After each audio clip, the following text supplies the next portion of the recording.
নমস্কার। আমার আজকের নিবেদন অন্নদাশঙ্কর রায়ের লেখা নীল নয়নের উপাখ্যান। আসুন শুনে নিই আজকের গল্পটি। অভূতপূর্ব, অভাবনীয় কাণ্ড। বেকসুর খালাসের হুকুম পেয়ে খুনের আসামি কোথায় আনন্দে উদ্ভাব হয়ে নাচবে তা নয়। সে কিছুক্ষণ বিহ্বলভাবে তাকায়, তারপর হাউ হাউ করে কেঁদে ওঠে। বলে, আপনারা আমার সর্বনাশ করলেন। আমি মুক্তি চাইনি, শাস্তি চেয়েছি। আমি বাঁচতে চাইনি, মরতে চেয়েছি। এই পোড়া মুখ আমি কাকে দেখাবো? এই পোড়া জীবন আমি কেমন করে কাটাবো? কে আমায় বিশ্বাস করে চাকরি বাকরি দেবে? আপনারা আমার সর্বনাশ করলেন। এই হুকুম ফিরিয়ে নিন, ফিরিয়ে নিন। জজ সাহেব অবাক, জুরিরা বিমূঢ়, পাবলিক প্রসিকিউটর স্তম্ভিত। এরা সকলেই আদালত থেকে উঠে চলে গেলেন। জজ সাহেব তার চেম্বারে গিয়ে পাবলিক প্রসিকিউটরকে স্মরণ করলেন। তিনি প্রবেশ করতেই সাহেব বললেন, স্যানিয়েল, এ যে হিতে বিপরীত। আমি তো ওকে একেবারে ছেড়ে দিতে চাইনি। চেয়েছিলাম যাতে ফাঁসি না হয়ে দ্বীপান্তর হয়। শুনানির আগে তোমাকে ডেকে বলেছিলুম, কাস্ট আয়রন কেস।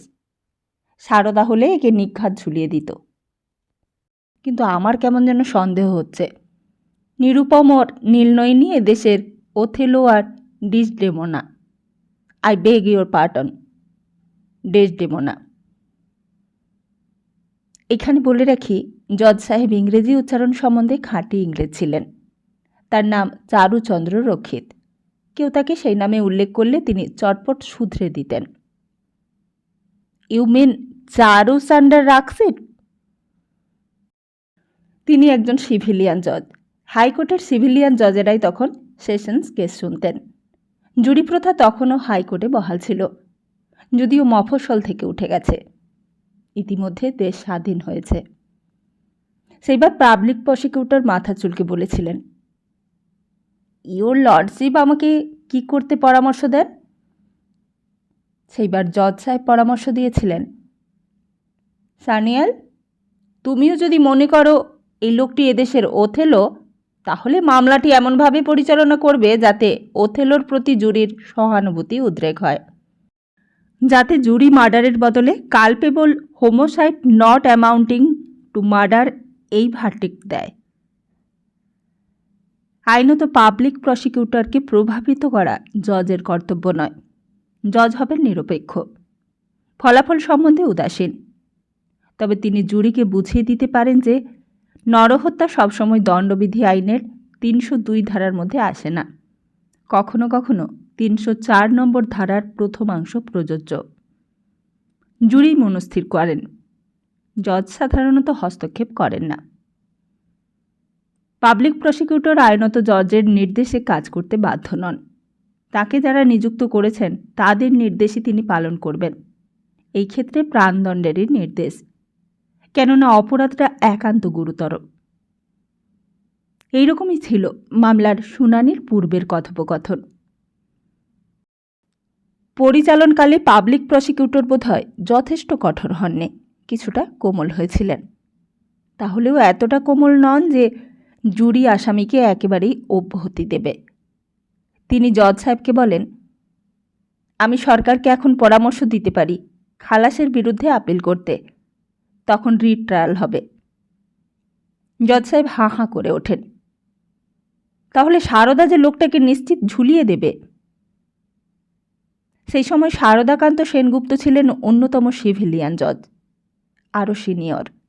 এর আগে তিনি দায়রার মামলাগুলোর ভারপ্রাপ্ত ছিলেন। হাঙ্গিজাজ বলে তার কুখ্যাতি ছিল। মিস্টার জাস্টিস র্যাক্সিট সেদিন বাড়ি ফিরে গিয়ে 2 গ্লাস শেরি দিয়ে তার মনের দুঃখ ডুবিয়ে দিলেন। ওইদিকে আসামি তো আদালত থেকে বেরোতেই চায় না।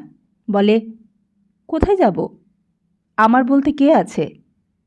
একটি 6 বছরের ছেলে। তখন নিরুপমের ভগ্নিপতি সত্যব্রত এগিয়ে এসে বলেন, তোমার দিদি আছেন, তোমার ছেলেকে তার ওখানেই পাবে, আমার সঙ্গে চলো। নিরুপম তার সঙ্গেই দিদির বাড়ি যায়। সেখানে তার ছেলেকে জড়িয়ে ধরে আরেক দফা কান্নাকাটি করে, কিন্তু একটিও কথা বলে না। দিদির পায়ে মাথা রেখে কিছুক্ষণ অশ্রু বর্ষণ করে, কিন্তু একবারও মুখ খোলে না। জামাইবাবুকে তার যা বলার ছিল তা সে একখানা কাগজ টেনে নিয়ে লিখে জানায়, আমার ভগ্নিপতি সত্যব্রত ভট্টাচার্যকে আমি আমার নাবালক পুত্র নিরঙ্কুশ ভট্টাচার্যের গার্জেন নিযুক্ত করিলাম। লাইফ ইন্স্যুরেন্স কোম্পানির কাছ থেকে আমার যা পাওনা তা তিনি আদায় করিয়া আমার পুত্রের কল্যাণে ব্যয় করিবেন। তারপর তার সেই কাগজের সাক্ষী হিসেবে স্বাক্ষর করার জন্য 2 জন প্রতিবেশীকে ডেকে আনা হলো। সেই রাত্রে নিরুপম সেই বাড়িতেই ছিল, কিন্তু সকালে তার শোবার ঘরের দরজা খুলে দেখা গেল সে উধাও। অনেক খোঁজ করেও তার সন্ধান পাওয়া গেল না। তার ছেলের পরবর্তী জন্মদিনে সে আপনি এসে হাজির হলো। তার পরনে গৈরিক। তাকে জিজ্ঞেস করা হয়, তুমি কি সন্ন্যাস গ্রহণ করেছ? সে বলে, না, এই দেখো আমার উপবিদ। আমি গৈরিক ধারণ করেছি এই জন্য যে কেউ আমার পূর্বাশ্রমের কথা জানতে চাইবে না, আমিও জানাবো না। এখন পূর্বাশ্রমের কথা বলি, যতদূর জানি। চাপাতলার নীলকণ্ঠ ঘোষ ছিলেন ডিরোজিওর সাক্ষাৎ শিষ্য, ইয়ং বেঙ্গল গোষ্ঠীর একজন। ঘোষ বংশের ধারা ধরে তার পুত্র নীলাম্বরও হিন্দু কলেজে পড়ে। হিন্দু কলেজ যখন প্রেসিডেন্সি কলেজে রূপান্তরিত হয় তখন ধারাবাহিকতা রক্ষা করেন নীলকমল, নীলরতন ও নীলবরণ ঘোষ। নীলবরণের কন্যা নীলনয়নী। ওরা ডিরোজিয়ন বলে পরিচয় দিতেন, সেটা শুধু বাড়ির সদরমহলে। অন্দরমহলে চিরাচরিত পূজা পার্বণ, বারব্রত, চিকির আড়ালে বসে জলসা দেখা, বাইরে বেরোলে 1 হাত ঘোমটা। মেয়েদের সাধারণত 16 বছর বয়সের আগে বিয়ে হয়ে যেত। এরা পুরুষানুক্রমে সলিসিটর ও নীল রক্তের দাবিদার। বাড়িটাও ইস্ট ইন্ডিয়া কোম্পানির আমলের কলোনিয়াল স্টাইলে। নীলনয়নী 16 বছর বয়সে বিয়ে করবে না, কলেজে পড়বে, এবং বেথুনে নয়, প্রেসিডেন্সি কলেজে। ততদিনে প্রেসিডেন্সি কলেজের দরজা ছাত্রীদের জন্য উন্মুক্ত হয়েছিল। সেটা প্রথমবার নয়, প্রথমবার হয়েছিল পি.কে. রায়ের আমলে, গত শতাব্দীর শেষ ভাগে। তখন 3 জন ব্রাহ্ম ছাত্রীকে প্রেসিডেন্সি কলেজে ভর্তি করা হয়েছিল। ইংল্যান্ডে তখনও কো এডুকেশন চালু হয়নি, বাঙালি এই ব্যাপারে অগ্রণী। এইবার নীলনয়নী প্রেসিডেন্সি কলেজে গিয়ে দেখে আরও অনেক ছাত্রী যোগ দিয়েছে। তারা বেশিরভাগই হিন্দু ঘরের। তারা এখন নিজেদের মধ্যে দল পাকায়। ছেলেদের সঙ্গে মেশে না, কিন্তু ক্রমে ক্রমে বাক্যালাপ শুরু হয়। নিরুপম ভট্টাচার্য বলে একটি ছাত্রের সঙ্গে নীলনয়নের বন্ধু সম্পর্ক গড়ে ওঠে। একজন ইংরেজ লেখক বলেছেন, ছেলেতে মেয়েতে বন্ধুত্ব হয় না, যেটা হয় সেটাও এক প্রকার প্রেম। সেটা সাধারণত বিবাহে পরিণত হয় না, থেকে যায় জীবন ভরা হতাশায়। আমাদের নিরুপম ও নীলনয়নী সেই কথা জানত না।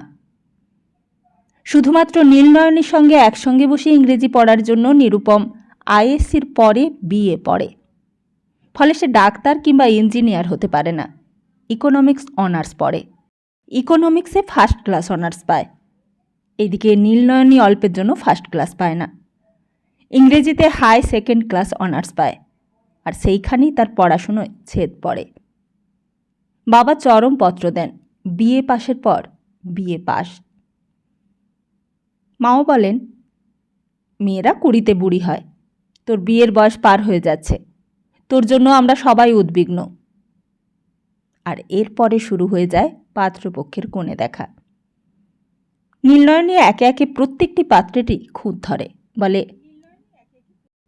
ছেলেটি দেখতে ভালো, কিন্তু কেমন যেন হাবা গোবা, মুখ দিয়ে কথাই বেরোয় না। আরেকজনের বেলায় বলে, ইনি একজন বক্তিয়ার খিলজি, মুখ দিয়ে তুবড়ি ছোটে।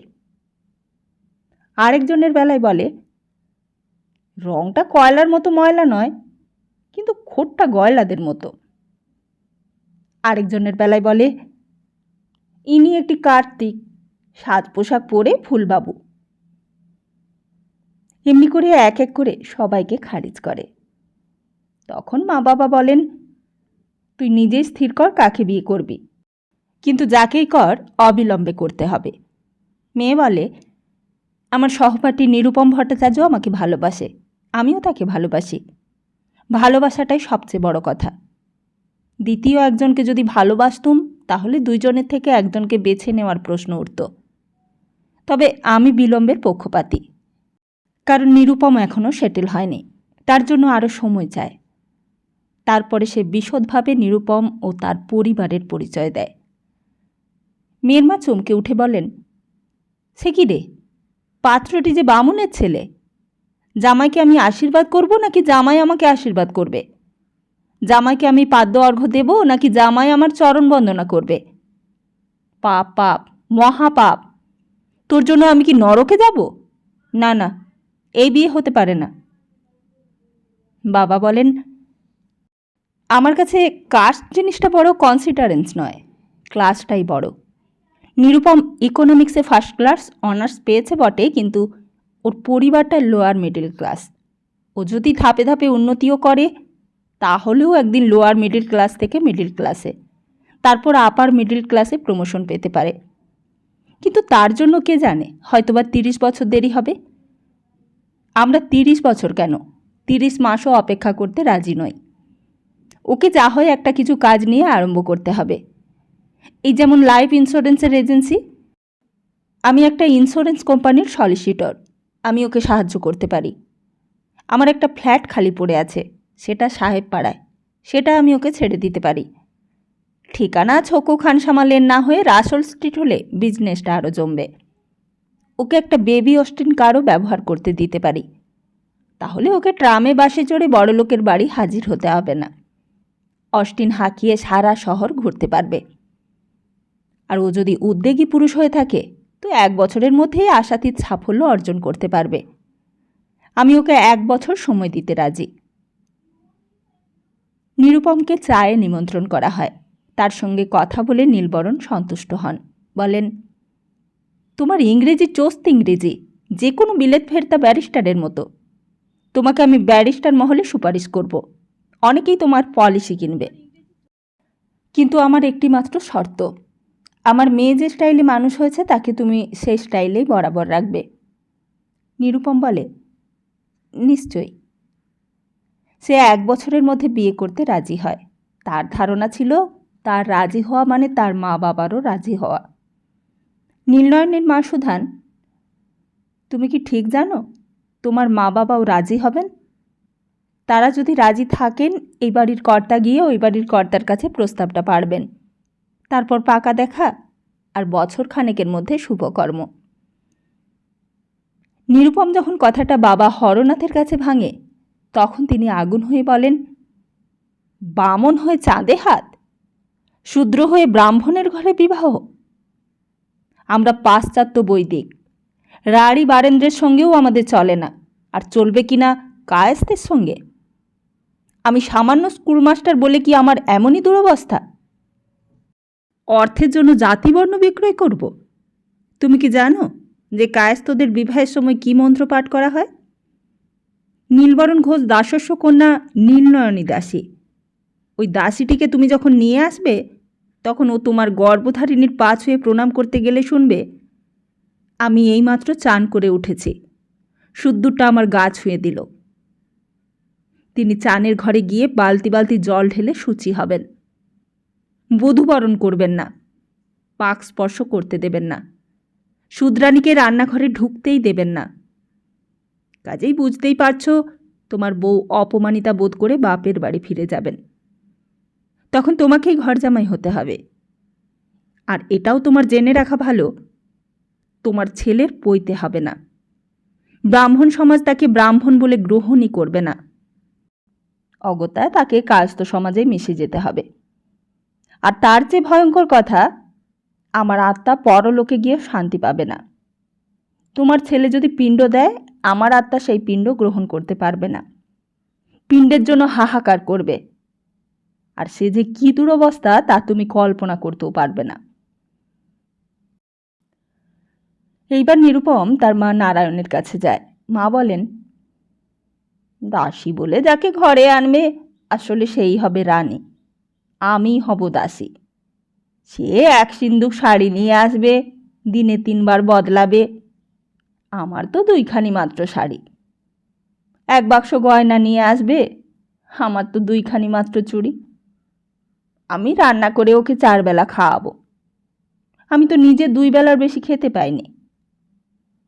তারপর ভেবে দেখো তোমার নিজের ছোট বোনের কথা। তার বয়স এখন 12। এখন থেকে পাত্রের খোঁজ করতে হবে। কিন্তু কোনো ব্রাহ্মণ পরিবার কি ওর সঙ্গে ছেলের বিয়ে দেবে? নিরুপম ভাবনায় পড়ে যায়। ওর বাবা ওকে ডেকে বলেন, চাণক্য পণ্ডিতের কথা মতো তোমার 16 বছর বয়স থেকে তোমার সঙ্গে আমি মিত্রবৎ আচরণ করছি। তুমি শুধু আমার পুত্র নও, আমার মিত্র। তাই তোমাকে আরও একটা কথা বলি, এটা খুব কম লোকেই জানে। এই মেয়েটির নাম নীলনয়নী হয়েছে এই জন্য এর চোখের তারা নীল। নিরুপম বলল, হ্যাঁ, চোখের তারা নীল। এটা কেমন করে হলো তা বোঝো? ব্রিটিশ আমলের আগে পর্তুগিজ হারমাদ্রাজ শুধু যে জমিদারের ধনসম্পদ লুট করে নিয়ে যেত তাই নয়, সুন্দরী মেয়ে দেখলে তাকেও হরণ করে নিয়ে যেত। পরে চড়া মুক্তিপণ দিয়ে তাদের উদ্ধার করে আনা হতো। তাদের বিয়ের পর দেখা যেত তাদের সন্তানদের কারো কারো চোখের তারা নীল বা মাথার চুল কটা। এর মানে বোঝো? টাকার জোরে এটা ধামা চাপা দেওয়া সম্ভব হয়। সম্ভ্রান্ত ব্রাহ্মণ বা কায়স্থ পরিবারে তাদের বিয়ে দেওয়া হয়, কিন্তু 3-4 পুরুষ অন্তর অন্তর দেখা যায় তাদের মেয়ের চোখের তারা নীল বা ছেলের মাথার চুল কটা। হুগলি জেলায় এমন কয়েকটি পরিবারকে আমি চিনি। চাপাতলার ঘোষেদেরও আদি নিবাস শ্রীরামপুরে। সেখানকার সম্ভ্রান্ত পরিবারে আমি এমন মেয়ে দেখেছি। নীল রক্তের কল্যাণে নীলনয়নী কন্যাদের সুপাত্রে বিবাহ হয়ে যায়। এবার ওরা সুপাত্র তোমাকে পেয়েছে। এর ফলে এই প্রাচীন ব্রাহ্মণ বংশে শুধু শূদ্রের সংমিশ্রণই নয়, যবনেরও সংমিশ্রণ ঘটবে। তোমাকে বন্ধুর মতো পরামর্শ দিচ্ছি, তুমি সময় থাকতে নিবৃত্ত হও, প্রবৃত্তি দমন করো। নিরুপম বলে, এসব বাজে গুজব। এর অন্য বায়োলজিক্যাল ব্যাখ্যা আছে। আপনি যদি বিয়ে করতে বারণ করেন আমি করব না, কিন্তু এই জীবনে বিয়েই আর করব না। আপনার নাতি হলে তবে তো পিণ্ড দেবে, হবেই না। তখন আপনার তথাকথিত পরলোকে আপনার তথাকথিত আত্মা হাহাকার করবে, কিন্তু তার জন্য আমি দায়ী হব না। আমি নিজে উপবীত ত্যাগ করব না। বেঁচে থাকলে পিণ্ডদান করব, কিন্তু বেঁচে থাকতে কি আর আমার ইচ্ছে করবে? সঙ্গীনহীন জীবন কে চায়? তখন বাবা একটু নরম হন, মা কিন্তু গরম। বলেন, তোমার জন্য আমাদের এত গর্ব, তুমি এত বড় বিদ্বান, কিন্তু তোমার জন্য আমাদের লজ্জার সীমা থাকবে না। লজ্জায় আমার মাথা কাটা যাবে। নিরুপম পড়ে যায় বিষম দোটানায়। স্যাম রাখবে না কুল রাখবে, এসব কথা অবশ্য নীলনয়নীকে বলতে সাহস পায় না। তাহলে সে সোজা জবাব দেবে, আমাকে তাহলে বিয়ে করতে হবে না, তুমি কুলই রাখো। আমি বাবাকে বুঝিয়ে বলবো যে তোমার বাবা মা এই বিয়েতে রাজি নন, কাজেই এই বিয়ে আর হবে না। কিন্তু মাকে বোঝানো শক্ত হবে, আমাকে চেপে ধরবেন। তুমি যাকে খুশি বিয়ে করো, কিন্তু বয়স থাকতে বিয়ে করা চাই। আমরা তো আর চিরদিনই বাঁচব না। তোর সময় মতো বিয়ে দিলে নাতির মুখ দেখে যেতে পারবো। মায়ের পীড়াপিড়িতে বিব্রত হয়ে নীলনয়নী নিরুপমকে বলে, আমার এখন উভয় সংকট। তোমাকে যদি বিয়ে করতে না পারি তাহলে অন্য একজনকে বিয়ে করতে হবে। কি করে সেটা সম্ভব? একজনকে ভালোবাসবো, আরেকজনকে বিয়ে করব? আমার দ্বারা তেমন কাজ হবে না। নিরুপম বলে, তোমাকে আমি তেমন কাজ করতে বলবো না। তুমি আমাকে ভালোবাসো, এটাই আমার সবচেয়ে মূল্যবান সম্পদ। এর জন্য কুলত্যাগ অবশ্যম্ভাবী হয়, তবে তাই হোক, কিন্তু বিয়ে আমি করবই। আর কাউকেই নয়, তোমাকেই। এটাও এক প্রকার বাগদান। এরপর সে লাইফ ইন্স্যুরেন্সের এজেন্সি নেয় ও নীলবরণে দেওয়া ফ্ল্যাটে গিয়ে বসবাস শুরু করে দেয়। তা সত্ত্বেও নিরুপমের দোনো ভাব কাটে না। শেষে একদিন দেখা যায় নীলনয়নী গিয়ে নিরুপমের ফ্ল্যাটে হাজির হয়েছে, আর এমন ভাব দেখাচ্ছে যেন সেই গৃহিণী। রাত্রেও সেখানে থাকতে চায়, থেকেও যায়। তখন নিরুপম বলে, লোকে ভাববে কি? এটা যে বিয়ে না করে লিভিং টুগেদার। নীলনয়নী বলে, তোমার যদি এতই মনে লাগে তবে তুমি কালকে গিয়ে সিভিল ম্যারেজের নোটিশ দিয়ে দাও। আনুষ্ঠানিক বিবাহ কয়েক মাস পর হবে, তাতে মহাভারত কিছুই অশুদ্ধ হবে না। তখন নিরুপমের আর পালাবার পথ থাকে না। সে নোটিশ দেয়। নোটিশের মেয়াদ পূর্ণ হওয়ার সঙ্গে সঙ্গে ডক্টর গৌড়ের আইন অনুসারে সিভিল ম্যারেজ হয়ে যায়। উভয় পক্ষের প্রিয় বন্ধুরা সাক্ষী থাকেন, কিন্তু গুরুজনেরা কেউ আসেন না। তারপর ওদের ধরে নিয়ে গিয়ে ঘোষ পরিবারে আনুষ্ঠানিক বিবাহ দেয়া হয়। কন্যাপক্ষের অনেকেই যোগ দেন, কিন্তু বর পক্ষের কেউ আসেন না। বরকর্তার স্থান নেন নিরুপমের এক ব্রাহ্মণ অধ্যাপক। বধূবরণ করেন অধ্যাপক গৃহিণী। যথারীতি বৌভাত হয়। নীলনয়নীর রান্না আমন্ত্রিতরা সকলেই খান, খেয়ে তারিফও করেন। বিবাহে নিরুপম এক কপরদক্ষ বরপণ নেয় না। যা দেওয়ার তা নীলবরণ তার কন্যাকেই দেন। তারপর তারা রাসেল স্ট্রিটের ফ্ল্যাটে গুছিয়ে বসে। বছর কয়েক বেশ আনন্দেই কাটে, যদিও নিরুপমের মনে কাঁটা ফুটে থাকে যে তার মা বাবা তার বিবাহকে স্বীকৃতি দেননি। এমন কোথাও তার কানে আসে ওর বাবা নাকি বলেছেন ও যার সঙ্গে আছে সে ওর সহধর্মিণী নয়, সঙ্গিনী। আর মা নাকি মন্তব্য করেছেন, সঙ্গিনী কেন, বলো রক্ষিতা। নিরুপমের ধারণা ছিল, আর ওর বন্ধুরাও বলেছিল, একটি নাতি হলে ওর মা বাবা দেখতে আসবেন, মেনেও নেবেন। কিন্তু তেমন কিছুই ঘটে না। কেবলমাত্র তার দিদি কল্যাণী তার জামাইবাবু সত্যব্রতকে খোঁজ নিতে পাঠান। কি হয়েছে, ছেলে না মেয়ে? হিতৈষীরা পরামর্শ দেন, ওরা দেখতে না আসুন, তোমরা গিয়ে দেখা করে দেখিয়ে আনতে পারো।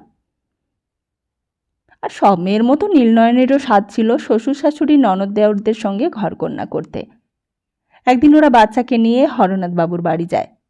দোতলা থেকে দেখতে পেয়ে নিরুপমের বোন সাবিত্রী নিচে নেমে এসে দরজা খুলে বলে, তোমাদের সঙ্গে তো ছাড়াছাড়ি হয়ে গেছে, তোমরা কেন এসেছ? ফিরে যাও। নিরুপম বলে, আমরা কি মার সঙ্গে দেখা করতে পারি নে? সাবিত্রী বলে, মা আগে থেকে বলে রেখেছেন তোমাদের মুখ দেখবেন না, বাবাকেও সাঁচিয়ে রেখেছেন। যাক, আমি দেখে রাখলুম, বাচ্চাটি তো বেশ সুন্দর হয়েছে। বলবো বাবা মাকে এই কথা। কি নাম রেখেছ? নিরঙ্কুশ। ও বড় হলে হিটলার কি স্ট্যালিন হবে। এরপর আর উমুখ হয় না ওরা, সময়ের উপর ছেড়ে দেয়। বছর কয়েক বাদে নিরুপমের দুর্দিন আসে। স্বাধীনতার পর বিলিতি কোম্পানিগুলি ব্যবসা গুটিয়ে নিতে আরম্ভ করে। তাদের মধ্যে ছিল নিরুপমের ইন্স্যুরেন্স কোম্পানিও। যারা চলেই যাচ্ছে তাদের পলিসি কিনে কী লাভ হবে? পলিসি যখন ম্যাচিওর করবে তখন তো ওরা আর এদেশে থাকবে না। নিরুপম পড়ে যায় ধাঁধায়, কোনো দেশি কোম্পানির এজেন্সি নেবে না নাকি? ওদের অর্থ সমস্যা এমন তীব্র হয় যে এক এক করে বিলাস ব্যসন ত্যাগ করতে হয়। জীবনযাত্রার স্টাইল খাটো হয়। তা সত্ত্বেও দেখা যায় ক্লাবের বিল কমতির দিকে যাচ্ছে না। নিরুপম ড্রিঙ্ক খায় ও খাওয়ায়, ব্রিজ খেলে, কখনো জেতে কখনো হারে। নীলনয়নী একদিন সন্ধ্যাবেলা ক্লাবে গিয়ে উপস্থিত হয়। ব্রিজ খেলার টেবিলে নিরুপমের পাশে এক জাঁদরেল পার্সি ভদ্রমহিলা, আর নিরুপম ইচ্ছে করে তাকে জিতিয়ে দিচ্ছে। বাড়ি ফিরে নীলনয়নী জিজ্ঞেস করে, ব্যাপার কি বলো তো, কে ওই ভদ্রমহিলা? নিরুপম বলে, ওর নাম মিসেস সোডা ওয়াটারওয়ালা। পোচখানওয়ালার কে যেন হয়। ওরা পার্সি, ওদের অনেকগুলো কোম্পানি আছে, যে কোনো একটাতে আমাকে ঢুকিয়ে দিতে পারেন। আরেকদিন নীলনয়নী অনাহুতভাবে ক্লাবে হাজির হয়ে দেখে ভদ্রলোক ও ভদ্রমহিলারা জোরে জোরে নাচছেন। তাদের মধ্যে নিরুপম আছে। তার পার্টনারকে মেম সাহেবের মতো দেখতে, কিন্তু তার বিদেশিনীর মতো পোশাক নয়। নীলনয়নী কিছুক্ষণ নাচ দেখে, স্বামীর সঙ্গে বাড়ি ফিরে শুধয়, ব্যাপার কি বলো তো, মহিলাটি কে? নিরুপম বলে, উনি মিস শিরেন মেহতা, স্যার ফিরোজ শাহ মেহতার কে যেন হন। ওদের হাতে অনেকগুলো কোম্পানি আছে। এরপর নীলনয়নী জেদ ধরে আমাকেও রোজ ক্লাবে নিয়ে যেতে হবে। নিরুপম বলে, সে কি কথা? তাহলে খোকনকে দেখবে কে? আমি কি বাড়িতে থেকে যাব? তখন নীলনয়নী বলে, তাহলে বাড়ি থাকো, আমি তোমার সঙ্গে গ্রামোফোনে রেকর্ড বাজিয়ে নাচব।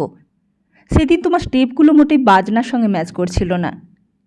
ব্লু ড্যানিও বোয়ালতসের স্টেপস মোটে ওই রকম নয়। আমিও একসময় লেসন নিয়েছিলাম। তখন কথা চলছিল এক বিলেত ফেরতা ব্যারিস্টারের সঙ্গে বিয়ের। কিন্তু বাড়িতে থেকে নিজের স্ত্রীর সঙ্গে নাচের জন্য নিরুপমের একটু উৎসাহ ছিল না। তাতে পরস্ত্রীর সঙ্গে নাচের উল্লাস নেই। আর ব্রিজ খেলার কি জানে নীলনয়নী? এমনি করেই দুজনের মধ্যে মনোমালিন্য শুরু হয়। নিরুপমা একদিন বলে ফেলে, তোমার জন্য আমি কুল ত্যাগ করেছি, তাই কি যথেষ্ট নয়?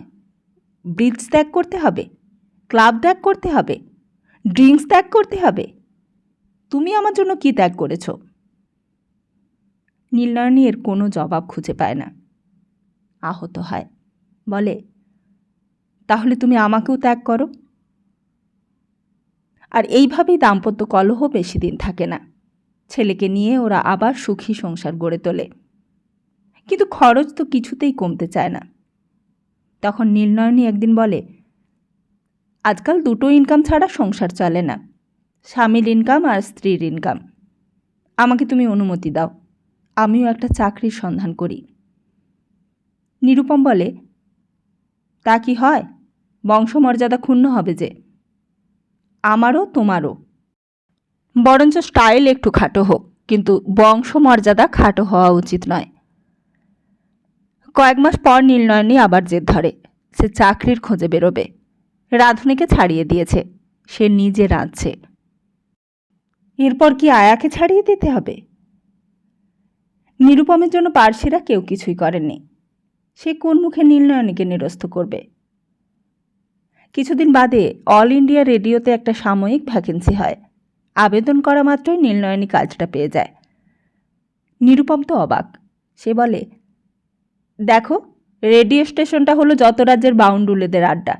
সেইখানে গিয়ে তুমি ওদের সঙ্গে মিশবে? তোমার নামে গুঞ্জন উঠবে। কি দরকার গুটি কতক টাকার জন্য মর্যাদাহানি? নীলনয়নী বলে, গুটি কয়েক টাকা যে আমার বিশেষ দরকার। আর বাউন্ডুলে যাদের বলছো, তারা কলকাতার বিশিষ্ট গায়ক গায়িকা, লেখক, নাট্যকার, সেতার বাদক। ওদের সঙ্গে মিশলে তুমিও কালচার্ড হতে। নিরুপম ভুল বোঝে, বলে, আমি কালচার্ড নই, ওরা কালচার্ড। নীলনয়নী মাপ চায়, বলে, আমি ওই কথা বলিনি, আমি শুধু বলতে চেয়েছি আমি নিজে কালচার্ড হয়েছি। নিরুপম সমাধান করে দিয়ে বলে, ওদের প্রাইভেট লাইফ মোটেও নিষ্কলুষ নয়, পাকের ছিটে তোমার গায়েও লাগবে। এরপর ওদের কারোর সঙ্গে জড়িয়ে নীলনয়নীর নামে বেনামি চিঠি আসতে থাকে। কোনো কোনো চিঠি ডিরেক্টর পর্যন্ত পৌঁছায়। নীলনয়নী আশা করেছিল রেডিওতে টিকে যেতে পারবে, কিন্তু ওরা ওকে বাদ দিয়ে অন্য ব্যবস্থা করেন। নিরুপম বলে, আমি জানতুম তোমার জন্য যাদের চাকরি হয়নি তারা ঈর্ষায় জ্বলছিল। তুমি আমাকে কিছুটা সময় দাও, আমি ইনকাম বাড়াবো। কিন্তু নীলনয়নী রোগ চেপে গিয়েছিল যে সেও প্রমাণ করে দেখাবে সে উপার্জন করতে পারে। সে প্রেসিডেন্সি কলেজের হাই সেকেন্ড ক্লাস ইংরেজি অনার্স পাওয়া ছাত্রী, অন্য কারোর চেয়ে কম কোয়ালিফাইড নয়। ট্রাভেল এজেন্সিতে ওর মতো মেয়েরা কাজ করছে, কেউ কেউ আবার হোটেলের রিসেপশনিস্ট। সরকারি দপ্তরেও মেয়েরা হানা দিচ্ছে, যথেষ্ট সম্মানও পাচ্ছে। একটি মেয়েকে সে চেনে। তার আপিসের চারপাশে পিয়নরা তাকে বলে মেম সাহেব। দিদিমণি বললে সে সাড়া দেয় না, অথচ সে কোনো দিন বিলেতও যায়নি আর কোনো নামকরা কলেজেও পড়েনি। নিরুপম কিন্তু মনে করে মেয়েরা আপিসে গিয়ে তাদের মাহাত্ম্য হারিয়ে ফেলছে। কেউ যাদের দেখতে পেত না, যারা অন্তঃপুরে বাস করত, তারা যেন পর্দার বাইরে এসে খেলো হয়ে যাচ্ছে। আর সবটাই হচ্ছে গোটা কতেক টাকার জন্য, দেশ সেবা বা লোকহিতের জন্য নয়। নীলনয়নী একটা সরকারি দপ্তরে চাকরিও পেয়ে যায়। মাঝে মাঝে বাড়ি ফিরতে দেরি হয়। নিরুপম বলে, কি আজ বসের সঙ্গে মোটর বিহারে বেরিয়েছিলে নাকি? নীলনয়নী চটে যায়, বলে, তোমার বড় ছোট মন, তোমার আসল চরিত্র ফুটে বেরোচ্ছে। মনুর মতো তুমিও মনে করো ন স্ত্রী শাস্ত্র মহর্তি, মেয়েরা কেউ স্বাধীনতার যোগ্য নয়, অথচ দেশের স্বাধীনতা সংগ্রামে কত মেয়ে ঝাঁপিয়ে পড়েছে। মনোমালিন্য ক্রমে আরও তীব্র হয়। নিরুপম অভিযোগ করে তার ছেলেটি অবহেলিত হচ্ছে। সেই আবার আবদার ধরে, তার আরেকটি সন্তান চায়, আর সেটি হবে কন্যা। নীলনয়নী বলে, তুমি কখনো গর্ভ ধারণ করনি, সন্তান প্রসবের যে যন্ত্রণা তাও তোমার অজানা। কেউ কেউ তো আতুর ঘরেই মারা যায়। আমার তো রীতিমতো ভয় করে আবার মা হতে। তোমার কি? তুমি আবার বিয়ে করবে, আর এইবার ব্রাহ্মণ কুলে। আমার এই ছেলেটি ভেসে যাবে। এ ঠাকুরদা থাকতেও ঠাকুরদা নেই, ঠাকুমা থাকতেও ঠাকুমা নেই, পিসি থাকতেও পিসি নেই, খুড়ো থাকতেও খুড়ো নেই। আর এর মাতৃকুলে যারা আছে, তুমি তো তাদের কাছে একে যেতেও দিচ্ছ না, দেবেও না। নিরুপম শুধায়, তুমি কি আর কখনো তাহলে মা হবে না? নীলনয়নী বলে, আপাতত নয়, আগে সেটেলড হই। 4-5 বছর পর তোমাকে আরেকটি সন্তান উপহার দিতে পারি, কিন্তু সে যে কন্যাই হবে এমন কথা দিতে পারবো না। নিরুপম হেসে বলে, কেউই দিতে পারে না। আচ্ছা, তোমাকে মা হবার জন্য চাপ দেব না, কিন্তু তাই বলে কি এই মাঝখানটার সময়টা আমি তোমার সঙ্গে শুতে পারবো না? আমাকে ব্রহ্মচারী হতে হবে? নীলনয়নী একটু ভেবে বলে, আমি বুঝতে পারছি তুমি কি চাও। আমি তোমাকে ডিনাই করব না, কিন্তু তোমাকে কষ্ট করে সরঞ্জাম ব্যবহার করতে হবে। আজকাল তো সকলেই তা করছে। কিছুদিন পরীক্ষার পর নিরুপম বলে, স্বাভাবিক মিলনের সিকি আনন্দ আমি পাইনি। আমার উপর এই দয়াটা না চাপিয়ে তুমি নিজেই যদি নাও, তোমাদেরও তো কত রকম সরঞ্জাম আছে। এইভাবে দুজনের মধ্যে আবার কলহের সূত্রপাত হয়। একদিন নীলনয়নী বলে, এর একমাত্র সমাধান স্টেরিলাইজড হওয়া। আমি রাজি আছি, তুমি যখন খুশি তখন আনন্দ করবে। পান সুধা নিরবধি, আমারও আর সন্তান ধারণের আতঙ্ক থাকবে না। নিরুপম গম্ভীর হয়ে বলে, তার মানে আমি দ্বিতীয় সন্তানের মুখ দেখতে পারবো না? নারী সৃষ্টিই হয়েছে যার জন্য, তার নাম মাতৃত্ব। মহামতি হিটলার বলেছেন, নারীর জগৎ হচ্ছে কুক্ষে কিন্ডের কীর্খে, সোজা বাংলায় যাকে রান্নাঘর, আতুর ঘর, ঠাকুর ঘর। তুমি যদি আর কখনো আতুর ঘরে না যাও, তবে তোমার নারী জন্মই বৃথা।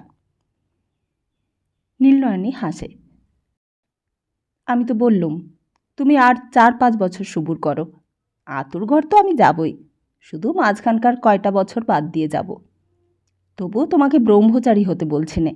আজকাল সবাই যা করে তুমিও তাই করবে, এটা এখন কমন প্র্যাকটিস। নিরুপম মোটেই সন্তুষ্ট হয় না। সে সরঞ্জাম ব্যবহার করা ছেড়ে দেয়, আর তখনকার মতো এই সমস্যা অমীমাংসিতই থাকে। নীলনয়নী একাই যা করবার করে, কিন্তু তার মন থেকে আশঙ্কা যায় না। অনেক দিন থেকে সে আলাদা শুতে অভ্যস্ত।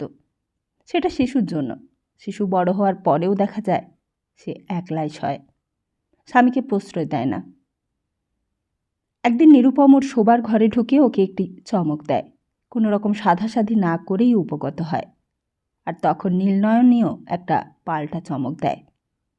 সে তার সমস্ত শক্তি দিয়ে এমনভাবে প্রবেশপথ রোধ করে যে নিরুপম ব্যর্থ হয়। রাগ করে নিরুপম বলে, এর ক্ষমা নেই।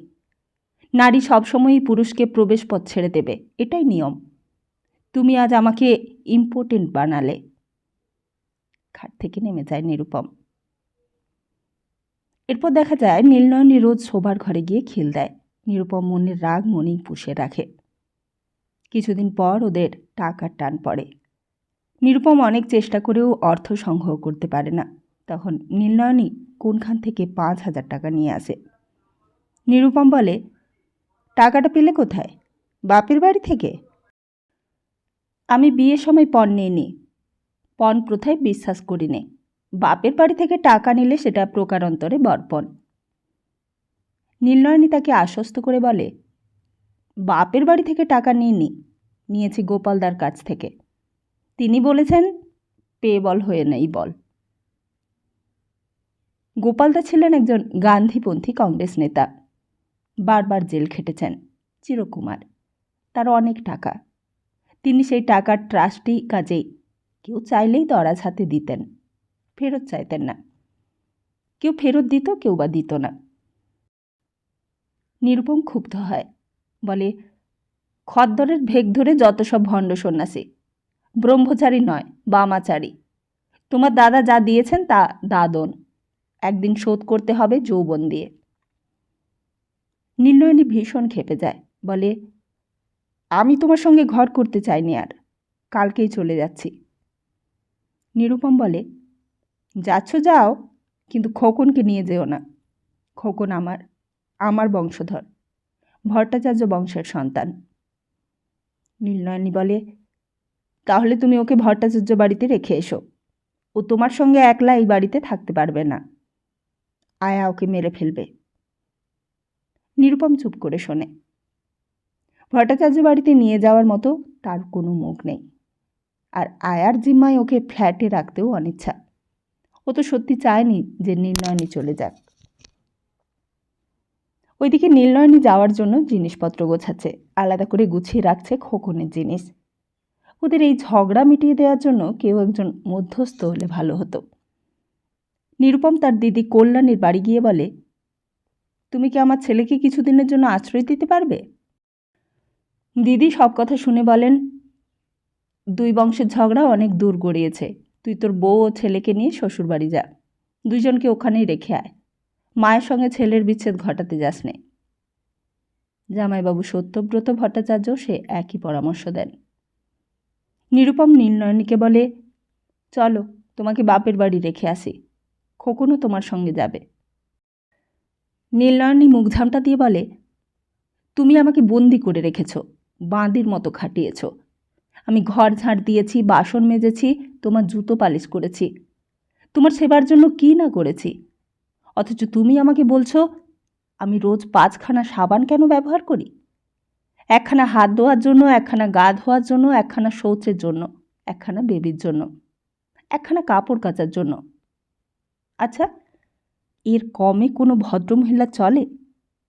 অথচ তুমি নিজে রোজ 1 টিন সিগারেট খাবে, 1 প্যাকেটে তোমার কুলোবে না। তোমাকে নিয়ে আমি হদ্দ হয়েছি, আর সহ্য করতে পারছি না।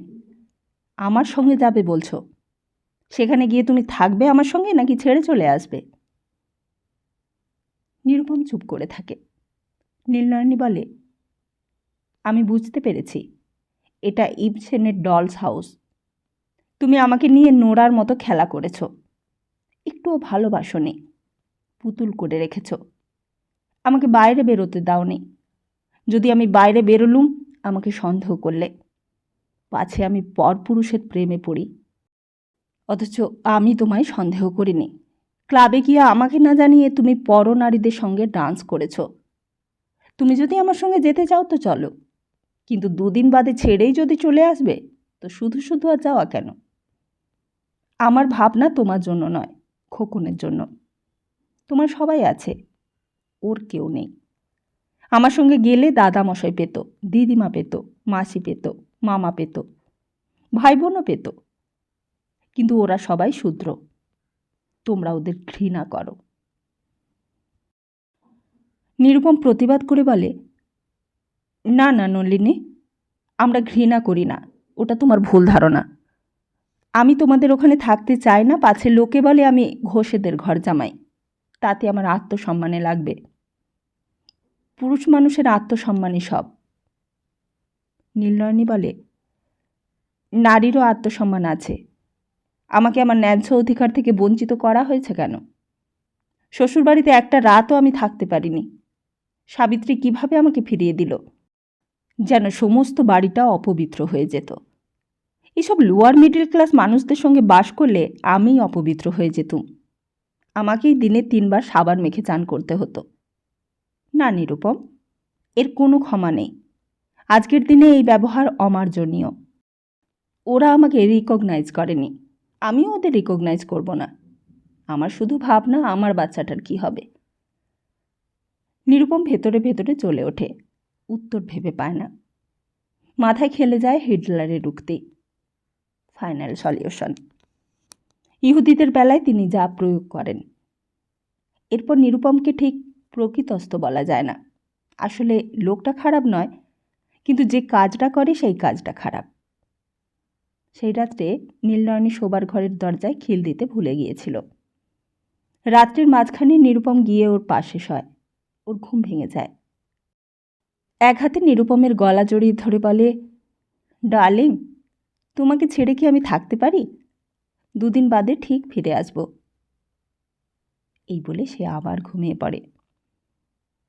সকালবেলা যারা ওর ঘরে ঢোকে তারা দেখতে পায় নিরুপম নীলনয়নীর পায়ে মাথা খুঁড়ে খুঁড়ে কাঁদছে আর বলছে, নেলি, আমায় ক্ষমা করো, আমি তোমায় মারতে চাইনি, তুমি বেঁচে ওঠো। খবর পেয়ে পুলিশ এসে ওকে ধরে নিয়ে যায়। পোস্টমর্টমে ধরা পড়ে নীলনয়নের গলায় আঙুলের দাগ। ফরেন্সিক পরীক্ষায় সেই দাগ মিলে যায় নিরুপমের আঙুলের ছাপের সঙ্গে। নিরুপম পুলিশকে বলেছিল ঘটনাটা ঘটে গেছে ঘুমের ঘোরে। পরে ম্যাজিস্ট্রেটের আদালতে তার স্বীকারোক্তি প্রত্যাহার করে। প্রত্যক্ষদর্শী ছিল না, কিন্তু সার্কামস্ট্যান্সিয়াল এভিডেন্স নিরুপমের বিপক্ষে যায়। চিফ মেট্রোপলিটন ম্যাজিস্ট্রেট ইনকোয়ারির পর ওকে দায়রায় শরপথ করেন। বিচার হয় হাইকোর্টের সেশন বিভাগে। জুরির সাহায্য বিচারে। জুরি কেন যে ওকে অব্যাহতি দিল সেটাই রহস্য থেকে যায়। নিরুপম সেই যে উধাও হলো, তারপর বছরে একবার আসতো তার ছেলের জন্মদিনে, 1 রাত থাকতো, তারপর আবার নিরুদ্দেশ। নিরঙ্কুশ যখন সাবালক হয়ে তার মাতুলালয়ে চলে যায় তখন নিরুপম আর ছেলের জন্মদিনে আসে না, শুধু একখানা পোস্টকার্ড পাঠিয়ে দেয়, তাতে শুভকামনা জানায়, কিন্তু ঠিকানা দেয় না। ডাকঘরের মোহর থেকে জানা যায় সে কখনো হরিদ্বারে, কখনো দ্বারকায়, কখনো শ্রীরঙ্গমে, কখনো কাঞ্চিপুরমে, কখনো বেনারসে, কখনো বা পুরীতে। 7-8 বছর বাদে পোস্টকার্ড আসা বন্ধ হয়ে যায়। তাহলে কি সে মৃত? তারও কোনো নিশ্চয়তা নেই।